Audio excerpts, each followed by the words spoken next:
Hello à tous, aujourd'hui c'est un grand jour. Depuis que je suis rentrée en France, après avoir vécu 6 mois en Nouvelle-Zélande en van, j'avais le projet d'acheter un van ici en France et de l'aménager moi-même. J'ai mis 1 an et 2 mois à trouver le van et à l'acheter, donc je l'ai acheté il y a 2 mois. Le garage a gentiment accepté de laisser le véhicule au garage puisque j'avais d'autres projets. J'étais dans des écolieux, des communautés cet été. Et donc là, aujourd'hui, je viens de le récupérer. Donc je suis dedans. Ça fait tout bizarre, c'est hyper excitant. Je suis contente là parce que je m'étais replongée dans les vidéos pour regarder quel matériau j'allais utiliser pour l'isolation, etc. Du coup ça me mettait un peu de stress de me dire qu'il y a tout à faire, même si c'est déjà un grand voyage le fait de visiter des véhicules et de l'acheter. Je me disais bon là tout commence, mais là j'ai un petit peu ce shoot d'excitation de ce nouveau projet qui commence, d'une concrétisation d'un mode de vie qui me correspond. Voilà. Après, le second défi, c'est que j'ai pas conduit depuis que je suis rentrée en France, à part il y a 2 mois, où j'ai repris la conduite d'une véhicule pendant 1 semaine. Mais c'était un véhicule automatique. Et en Nouvelle-Zélande, c'était aussi un véhicule automatique. J'ai mon permis depuis 6 ans, mais j'ai pas beaucoup conduit. Et donc là, c'est un véhicule manuel. Donc en vrai je sais pas, j'appréhende un peu, je sais pas comment je vais m'y prendre. Mais c'est ça aussi que j'aime bien, enfin un peu les challenges où on se dit oh mon dieu, et au final on y arrive seul, comme vivre dans un van pendant 6 mois. Bon, je vais essayer de vous mettre là.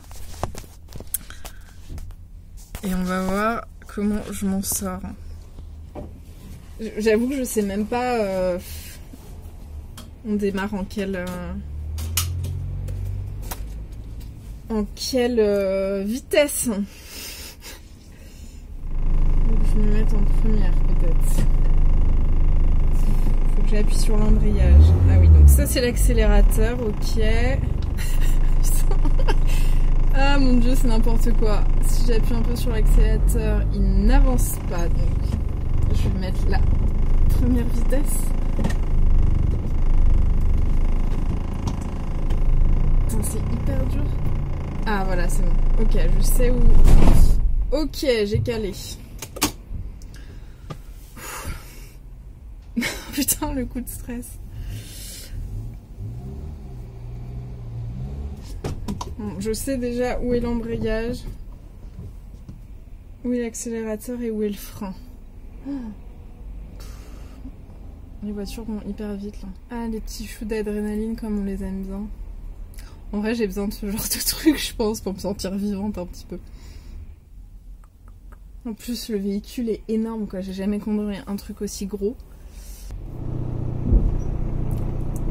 Quand on sort du garage, déjà, il y a c'est pas une autoroute encore heureux, mais il y a une double voie, quoi.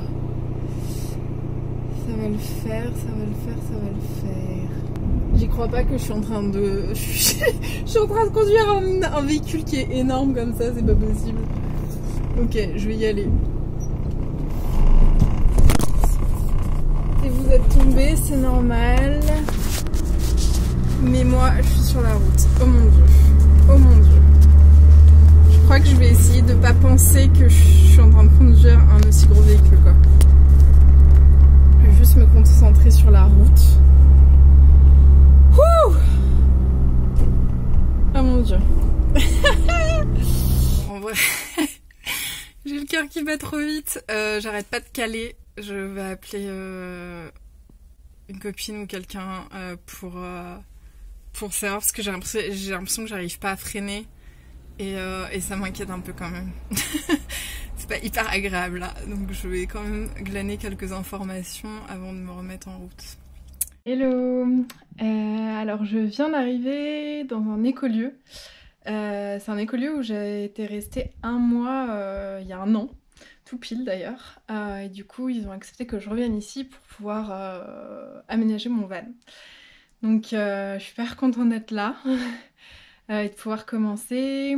La livraison de tous les matériaux d'isolation arrive demain.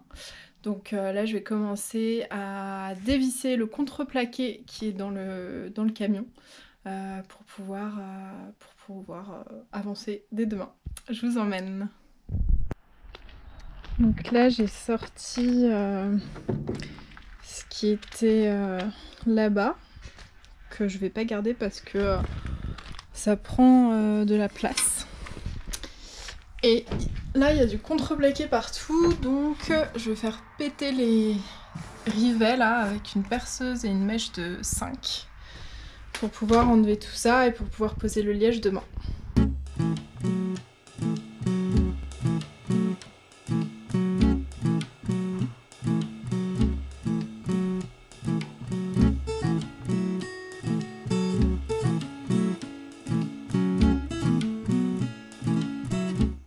Là pareil, il y a un cache pour les pneus, qui est top hein, d'ailleurs, mais je vais l'enlever. Je vais enlever aussi le sol. Et puis le contreplaqué, je vais le garder, hein, peut-être qu'il me servira plus tard pour faire les meubles.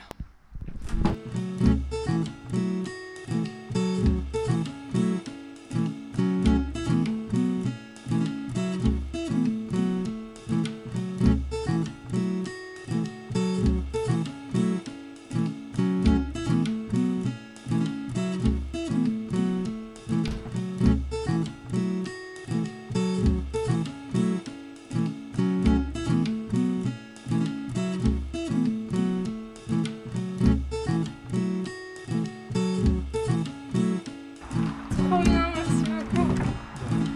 Parfait. Putain, c'est dégueulasse.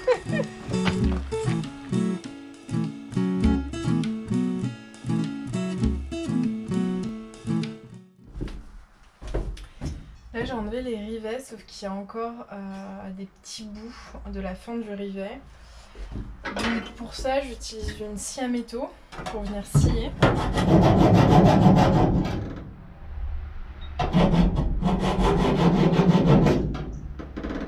Et j'enlève le petit bout.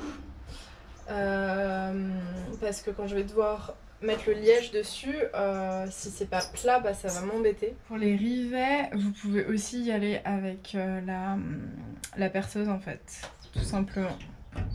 Et quand ça marche pas avec la perceuse, vous pouvez utiliser la scie à métaux.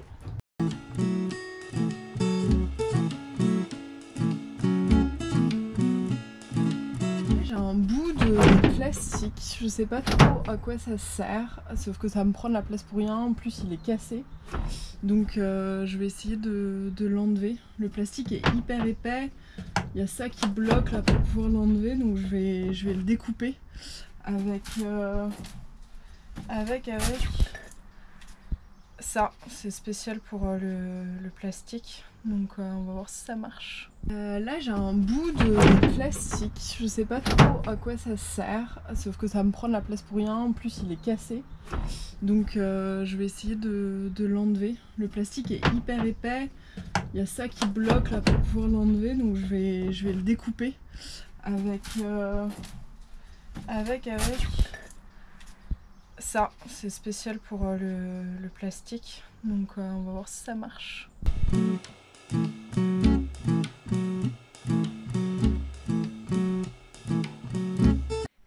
Là j'ai enlevé le contreplaqué qu'il y avait ici, mais en dessous il y en a encore. Il y a tous les fils etc pour les phares. J'ai réussi à enlever la poignée ici. Il y avait avec un tournevis, j'ai pu enlever ce petit truc et ça m'a permis d'enlever la poignée. Et là je vais essayer d'enlever ça pour pouvoir enlever le contreplaqué. Pareil ici, je vais mettre avec un tournevis un petit peu ouvrir ça et prendre une pince pour retirer les rivets et l'enlever, ça sera facile. Pareil là, encore reprendre la perceuse pour enlever les rivets pour pouvoir mettre de l'isolation dedans. C'est parti.